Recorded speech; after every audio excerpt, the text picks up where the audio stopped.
Hello everyone, welcome to the journey of success YouTube channel. তো আজ তোমাদের সামনে নবম শ্রেণীর একটা গুরুত্বপূর্ণ টপিক শক্তি নিয়ে আমরা আলোচনা করব। তাহলে এই শক্তি কি? তাহলে কোনো একটা বস্তুকে যদি টানতে বা কোনো জায়গাতে ঠেলতে, ধরো কোনো একটা টেবিলের উপরে কোনো একটা বই বা কোনো একটা বস্তুকে যদি টানতে এবং ঠেলতে যে পরিমাণ আমরা কার্য করে থাকবো তাকে আমরা কি বলবো, কি শক্তি বলে থাকবো। তাহলে আমরা একইভাবে বলতে পারি যে কার্য আর শক্তি মোটামুটি একই রকম। শক্তি আগে বলছি কার্য করার যে সামর্থ্যটা, এই যে বইটাকে টানা বা বইটাকে ঠেলা, এই যে ঘটনাকে আমরা কি বলবো, শক্তি বলবো। এই ক্ষেত্রে যেহেতু দেখছি আমরা কার্য শক্তি একই রকম, তাই আমরা দেখব কার্য এবং শক্তির একক এবং মাত্রার সংকেত একই হয়। তাহলে আমরা কার্যের সংকেত আগে কি, কার্যের যে একক আমরা কি দেখেছি, এসআই পদ্ধতিতে কার্যের একক কি ছিল, জুল। সিজিএস পদ্ধতিতে কার্যের একক ছিল কি, আর। সেম একই রকম আমরা দেখব শক্তিরও এসআই পদ্ধতিতে একক হচ্ছে কি, জুল, এবং সিজিএস পদ্ধতিতে একক হবে কি, আর।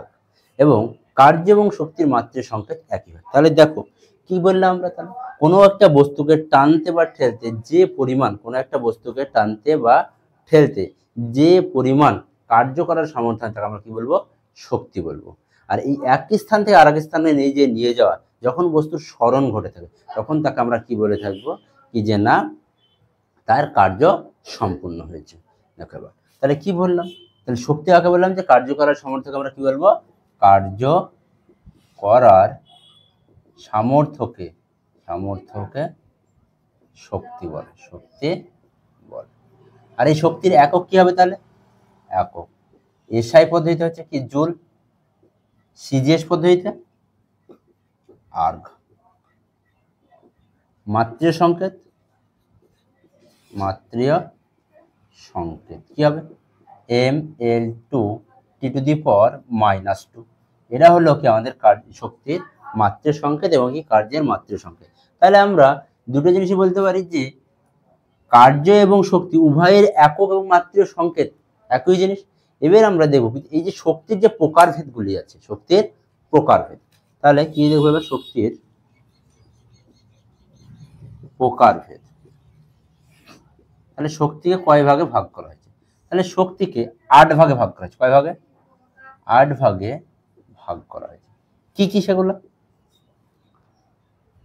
তাপ শক্তি, আলোক শক্তি, রাসায়নিক শক্তি, যান্ত্রিক শক্তি, তড়িৎ শক্তি, পারমাণবিক শক্তি, চৌম্বক শক্তি। এগুলো আমাদের এই যেগুলো আছে, যেগুলো বললাম, যে যান্ত্রিক শক্তি, রাসায়নিক শক্তি, তড়িৎ শক্তি, পারমাণবিক শক্তি আর চৌম্বক শক্তি, এই যে যেগুলো আছে এর মধ্যে আমাদের এই যে নবম শ্রেণীতে আছে এই যান্ত্রিক শক্তি। কি আছে? যান্ত্রিক শক্তি।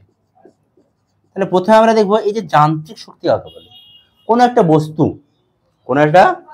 বস্তু তার আকৃতি, অবস্থান এবং সেই সঙ্গে ওই যে বস্তুটির গতির জন্য বা এই তিনটির জন্য যে কার্য করার যে সামর্থ্য অর্জন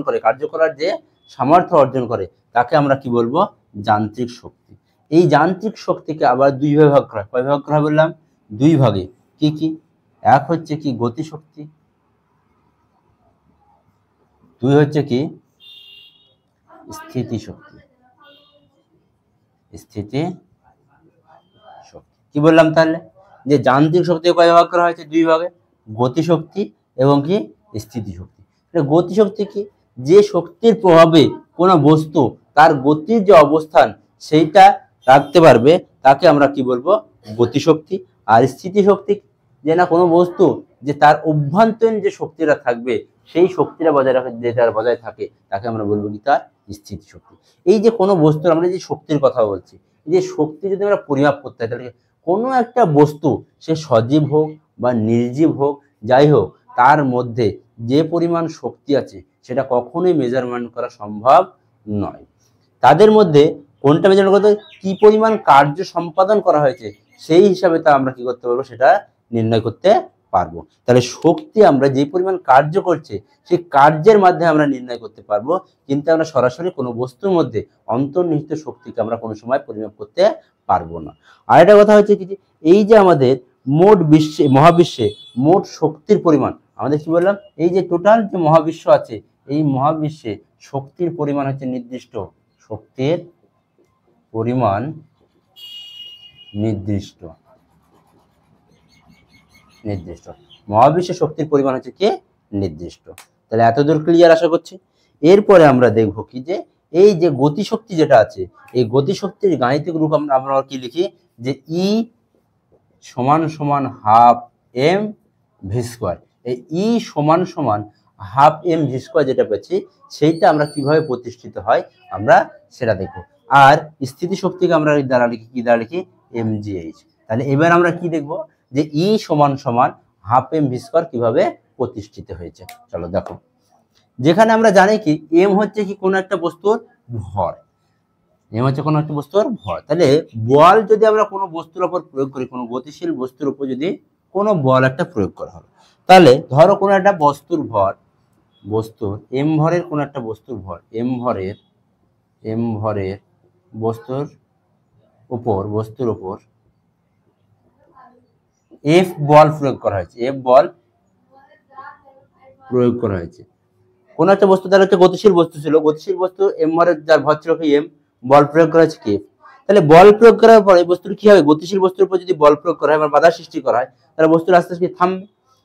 প্রাথমিক অবস্থায় সেই বস্তুর বেগ ছিল ধরো এটা ইউ বেগে চলছিল, কোন বেগে চলছিল ইউ বেগে চলছিল। তাহলে প্রাথমিক বেগ ছিল কত ইউ, প্রাথমিক বেগ ইউ, প্রাথমিক বেগ কত ছিল ইউ।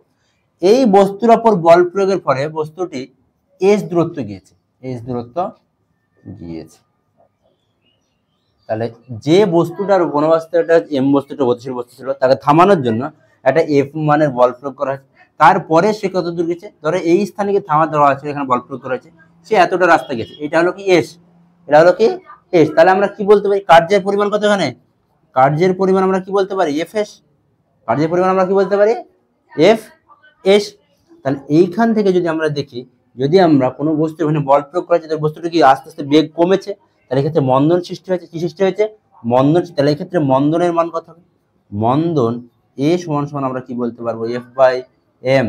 তাহলে এফ সমান সমান হচ্ছে কত এম এ, এফ সমান সমান কি হচ্ছে এম আর এ। তাহলে এফ এর মান কত পেলাম আমরা এম। এবার আমরা দেখবো এই যে এর আগের চ্যাপ্টারে আমরা কি দিয়েছি একটা সমীকরণ দেখেছি, এবং যদি বল প্রয়োগ গতিশীল বস্তুর উপর বল প্রয়োগ করা হয়, তাহলে বস্তুটির অন্তিম বেগ কি হবে শূন্য হবে, মানে ওই অবস্থা কি থামবে, অন্তিম বেগ ভি সমান সমান কত জি।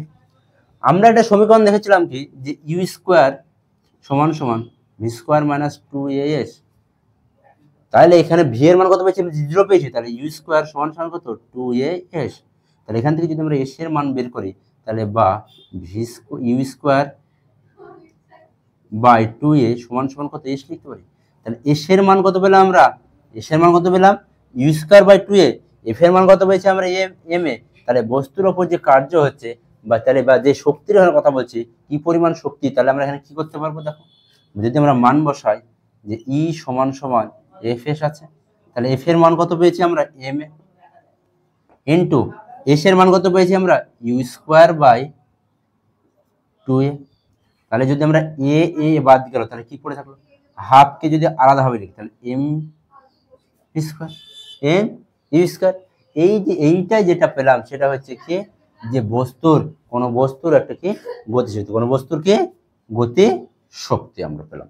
এরপরে আমাদের এই চ্যাপ্টারে একটা গুরুত্বপূর্ণ বিষয় আছে আমাদের, সেটা আমরা দেখবো, সেটা হচ্ছে কি যে কোনো বস্তু রৈখিক ভরবেগ। আচ্ছা ভরবেগ মানে আমরা কি জানি, ভর বেগ বলতে আমরা কি বুঝি, দেখো যে ভরবেগকে যদি আমরা পিতারি, ভরবেগ বলতে যে ভর মানে বস্তুর ভর এবং কি বেগের কি সমন্বয়, ভর আর বেগের কি সমন্বয়, একে আমরা কি বলি ভরবেগ বলি। আর ভরবেগকে আমরা লিখি কার দ্বারা এমই দ্বারা।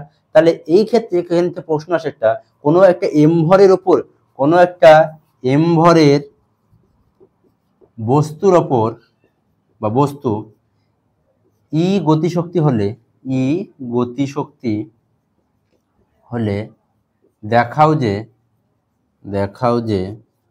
কি দেখাতে বলে, দেখো যে পি সমান সমান বা রৈখিক ভরবেগ সমান সমান পি সমান সমান √2mE, এইটা দেখাতে বলে। তাহলে এইটা যদি আমরা দেখি তাহলে আমরা কিভাবে করব চলো দেখো। তাহলে দেখো কি বলছে, বস্তুর ভর কি আছে, এম আছে, বস্তুর গতিশক্তি কি আছে, ই আছে। তাহলে আমরা গতিশক্তি সমান সমান কি জানি, গতিশক্তি সমান সমান আমরা কি জানি, হাফ এম ভি স্কয়ার জানি। আর এই যে সমীকরণ আমরা কি দেখেছি, গতিশক্তি সমান সমান আমরা কি দেখেছি, যে হাফ এম ভি স্কয়ার। আর এইখানে এই যে গতিশক্তিকে আমরা কি দ্বারা লিখছি, ই দ্বারা লিখছি। তাহলে আমাদের দেখতে হবে যে পি সমান সমান আমাদের এইটা প্রমাণ করতে। তাহলে আমরা জানি কি, পি সমান সমান কত, এম ভি। তাহলে এম হচ্ছে কি বস্তুর ভর, ইন্টু এখানে কি বলছে ভি মানে হচ্ছে কি তার কি গতিবেগ, ভি মানে কি তার গতিবেগ। তাহলে গতিবেগের ক্ষেত্রে এখানে কি হবে, যে তার যে অবস্থান, প্রাথমিক অবস্থান এবং অন্তিম অবস্থান যেগুলো আছে, তার যে একটা কি পার্থক্য। অর্থাৎ যদি আমরা এই সমীকরণ থেকে যদি আমরা ভি এর মান বের করি, এই যে সমীকরণ, তাহলে আমরা কি পাবো, ই সমান সমান কত হচ্ছে, হাফ এম ভি স্কোয়ার আছে। তাহলে ভি স্কোয়ার সমান সমান কি হবে আমাদের, 2e বাই এম। তাহলে ভি সমান সমান কি হবে, √2e বাই এম। তাহলে আমার এখানে কি করতে হবে, তাহলে ভি এর বদলে আমরা কি লিখবো, √2e বাই এম। তাহলে এইখানে যদি আমরা দেখি এম আছে, এই যে যদি এটাকে আমরা যদি লিখি এবার √2e বাই √m লিখতে পারি। তো এরপরে যদি আমরা লিখি যে M into √2e into √m, তাহলে নিচেও যদি √m গুণ করি, তাহলে √m গুণ করলে কত হয়, এম হয়ে যায়। তাহলে এম কাটা গেল, তাহলে এটাকে আমরা লিখতে পারি কি, √2me। তাহলে এইটি ছিল কি আমাদের পি সমান সমান √2me। তাই রৈখিক ভরবেগের সঙ্গে গতিশক্তির যে সম্পর্ক, সেটি ছিল এইটি আমাদের। এরপরে যেটা আছে স্থির শক্তি যেটা আছে, এটা আমরা পরের ক্লাসে আমরা আলোচনা করব।